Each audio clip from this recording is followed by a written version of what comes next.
number one. This is something of dreams. My secret formula to success, I think it's a lot of hard work. It's a lot of patience and being blessed with a very, very, very, very hardworking mother. बड़ी inspiration मेरे grandfather रहे हैं. उन्होंने मुझे काफ़ी motivate किया.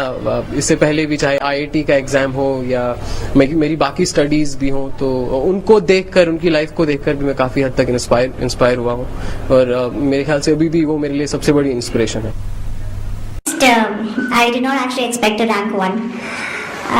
I was going to be happy with even a 1 lakh rank, just somewhere in the list, getting an IAS job. So I think the one thing that I probably did differently was I never took this exam a little too seriously, I didn't think my life depended on it, and I didn't think that if I didn't clear, then what will I do and where will I go, and this wasn't about my ego. I was very clear on what I wanted out of this, and I was very clear why I was doing this, and I'm hoping that worked. I don't really see why anybody should be working 20-hour days on this. Honestly, I never could.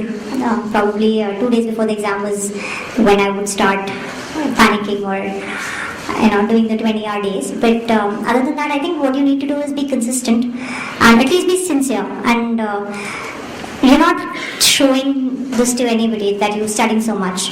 You're actually doing it for yourself. So whatever you study, be honest about it and genuinely study when you're in front of your books. Don't sit and daydream, and don't waste your time, and don't tell yourself I've done 20 hours today, but in honestly you could have finished that whole thing in 3 hours. So that is one thing that I did. I did not waste my time. I mean, I have a lot of hobbies. I can't live without most of them. So I studied whenever I wanted to study and not beyond that. So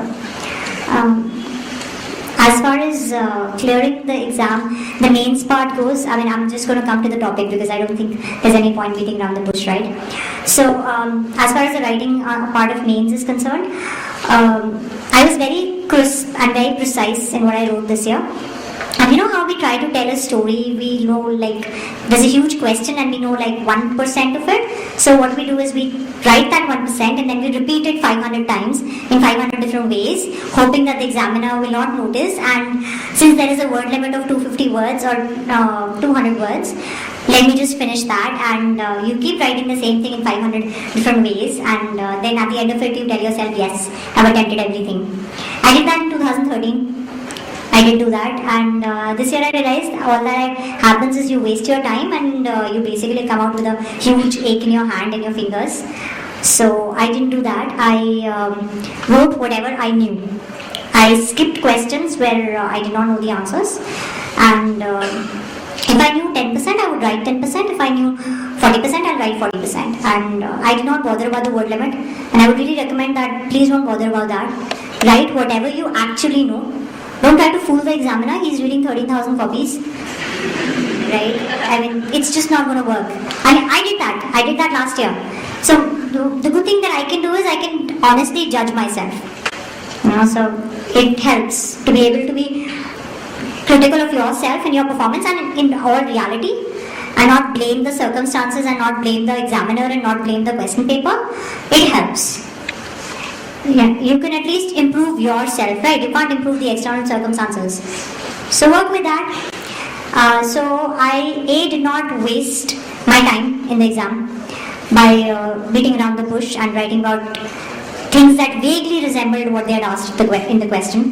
Because that's another thing we do, right? We write vague answers. So we go in all directions and sometimes you miss the point of the question completely. So what I do is I keep reading the question again and again while I'm answering it, just to keep myself on track. So I'll give you precisely what I did in the exam, right? So every question I would answer it. I started answering in points because till date I had been answering in paragraphs and that doesn't work. Even in my optional, I wrote in points, like precisely to the point answers in points, and I underlined the keywords, not the whole sentences, the keywords most of the time. I did not use 500 colored pens that girls do, right? And I just don't understand, how do you hold that many pens in one hand? That pink and the purple and the blue and red and green. I don't know, how do you do that? I can't. So I underline most of the things either in a pencil if I had a minute spare, or with the same pen that I was writing. In fact, I did that with the diagrams as well. Oh, yeah, you told me, actually Mrinal told me to discuss a few things, so I'll come to those later. But so write your answers and points. If you can give a starting or an ending, okay. IAS क्यों आपने चुना? क्योंकि आप एक अच्छे से corporate job में थे हांगकांग में, और वो छोड़कर अब IAS क्यों परस्यू करना चाहते हैं?